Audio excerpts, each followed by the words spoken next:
প্রিয় দর্শক আসসালামু আলাইকুম, welcome back to my channel Jahima's Kitchen. তো বন্ধুরা, সবাই কেমন আছো? চলে আসলাম নতুন একটি রেসিপি নিয়ে। আজকে আমি তৈরি করে দেখাবো বোম্বাই মরিচ বা নাগা মরিচের আচার। আজকের রেসিপিটি কিন্তু ঝাল প্রেমিকদের জন্য, যেটা আমরা গরম ভাতে, আলু ভর্তা, খিচুড়ি বা মুড়ি মাখাতে অসাধারণ মজাদার থাকে। তো চলুন দেখে আসি কিভাবে আমি তৈরি করে নিচ্ছি বোম্বাই বা নাগা মরিচের আচার। আশা করি সবার কাছে ভালো লাগবে। তো আমি এখানে পাকা এবং কাঁচা দুই রকমের মরিচ নিয়ে নিয়েছি। পাকা মরিচটা নিলে আচারের কালারটা আমার মনে হয় খুব সুন্দর আসে। তো এখানে আমি কী কী উপকরণ নিয়ে নিয়েছি, এখানে আস্ত রসুন, এখানে আমি তেঁতুলের কাঠ বানিয়ে নিয়েছি, সরিষার তেল, হলুদ মরিচের গুঁড়ো, আস্ত শুকনো মরিচ, পাঁচফোড়ন, এবং এখানে আমি স্বাদমতো লবণ, চিনি এবং মৌরি গুঁড়ো করে নিয়েছি। আপনারা ইচ্ছে করলে এটা বেটেও নিতে পারেন। এখানে আমি আস্ত সরিষা নিয়ে নিয়েছি, সাদা কালো। তো এই সরিষাটাকে আমি এখন দুটা বোম্বাই মরিচ দিয়ে ছোট ছোট করে কেটে, বোম্বাই মরিচটা এটা আমি সুন্দর করে ব্লেন্ড করে নেব। আর এখানে মরিচ দেওয়ার কারণ হচ্ছে যে সরিষাতে একটা তেতো ভাব থাকে, সেটা মরিচের সাহায্যে এটা চলে যাবে। তো এটাকে আমি সুন্দরভাবে একটু ব্লেন্ড করে নিয়ে আসি। এই তো আমার এখানে ব্লেন্ড করা হয়ে গেছে। ও আরেকটি উপকরণ ভিনেগার, সেটা তো অবশ্যই সকল আচারেই ব্যবহার করতে হয় যেহেতু।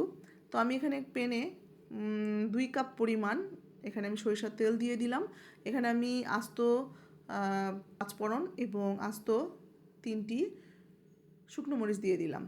দিয়ে এটা যখন একটু লাল লাল হয়ে আসবে তখন আমি ওই সরিষা বাটাটা যেটা বেটে রেখেছি সেটাও দিয়ে দিলাম। আর এখানে আমি আদা রসুনের পেস্ট দিয়ে দিলাম 2 চা চামচ।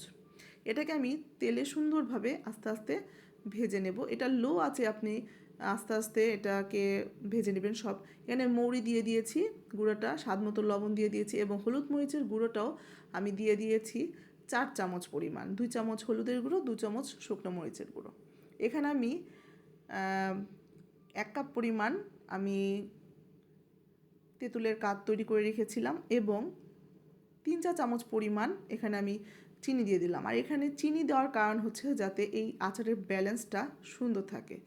তো এই তো আমি এখন আমার মশলা সুন্দর করে কষানো হয়ে গেছে। এখন আমি এটার মধ্যে বোম্বাই মরিচ আর আস্ত রসুনের কুয়োগুলো দিয়ে দিলাম। এটাকে আমি সুন্দরভাবে এখন ঢেকে 10 থেকে 20 মিনিট আমি এটা রান্না করে নেব, যাতে আমার সুন্দরভাবে রসুনটা সিদ্ধ হয়ে যায় এবং মরিচটাও সিদ্ধ হয়ে যায়। দেখেন আমার রসুনটা খুব সুন্দরভাবে কিন্তু কুক হয়ে গেছে। তো এখন আমি এটাকে একটু নেড়ে চেড়ে এর মধ্যে আমি একটু 2 চা চামচ পরিমাণ ভিনেগার দিয়ে দেব। ভিনেগারটা আপনারা একটা পরিমাণ মতো দিবেন, যাতে এটা আচারটা ভালো রাখতে সাহায্য করে ভিনেগারটা। তো দেখেন আমার আচারটা খুব সুন্দর একটা কালার চলে এসেছে। প্রায় আচারটা হয়ে গেছে। এখন আমি এটা পরিবেশন করে নেব। এই তো আমার বোম্বাই বা নাগা মরিচের আচার রেডি।